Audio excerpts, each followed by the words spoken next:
Deprem sırasında hayat üçgeni oluşturabileceğimiz eşyaları depremden önce mutlaka belirlemeliyiz. Depremden sonra bulunduğunuz yapıyı hangi çıkıştan ve hangi sırayla terk edeceğinizi belirlemek için bir acil tahliye planı oluşturmanız ve tatbikat yapmanız da size depremden sonra zaman kazandıracaktır.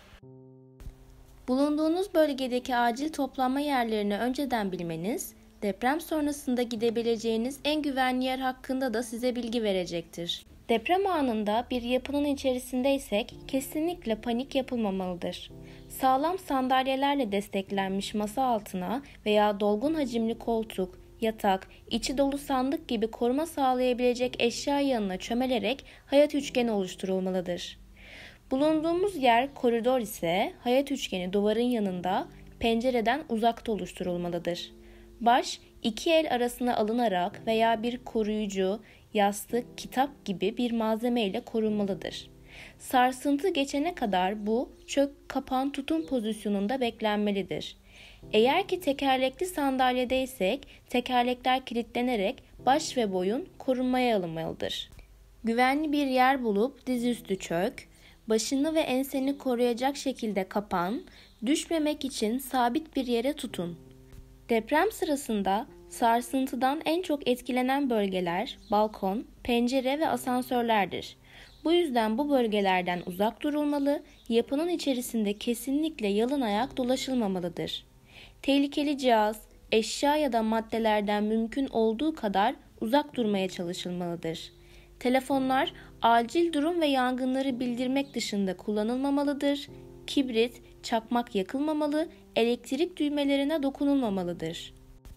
Deprem anında açık alandaysak öğrendiğimiz çök, kapan, tutun hareketini uygulayalım.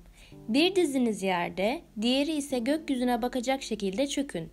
Kafanızı kollarınızın arasına alıp kapanın. Ağaç ve elektrik direği gibi hem yüksek hem de devrilme ihtimali olan cisimlerden uzaklaşın. Bir yere tutunabiliyorsanız tutunun. Deprem sonrasında neler yapılmalıdır? Depreme kapalı bir alanda yakalandıysanız öncelikle kendinizi güvenceye alın. Çevrenizdeki canlıların da güvenliklerinden emin olduktan sonra hazırlamış olduğunuz deprem çantanızla birlikte önceden yaptığınız tahliye planına göre bulunduğunuz yapıyı terk edin. Kesinlikle asansörlere ya da pencerelere koşmayın. Bulunduğunuz yapıdan ayrılırken doğalgaz, elektrik ve su gibi şebeke bağlantılarını kapatın. Depremin hemen ardından artçı depremlerin olabileceğini göz önünde bulundurarak yapıdan ayrılma işlemini mümkün olduğunca kısa sürede kargaşa yaratmadan yapmaya özen gösterin. Depreme açık bir alanda yakalandıysanız ilk olarak kendinizi güvenceye alın. Çevrenizde yer alan insanları kontrol edip yaralılar varsa 112'yi arayın. Daha sonra yerine önceden saptadığınız acil durum toplanma bölgelerine gidin. Yıkılma tehlikesine karşı binalardan ve kopma tehlikesine karşı enerji bağlantılarından yani elektrik direği gibi bağlantılardan uzak durun.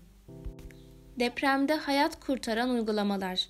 Telefonunuza daha önceden indirdiğiniz bu uygulamalar sayesinde internetiniz olmadığında bile konumunuz kısa mesajla daha önceden belirlediğiniz kimselerle paylaşılıyor. Artık deprem hakkında bilinçlendiğimize göre sırada öğrendiklerimizi uygulama vakti. Unutmayın, deprem değil, ihmal öldürür.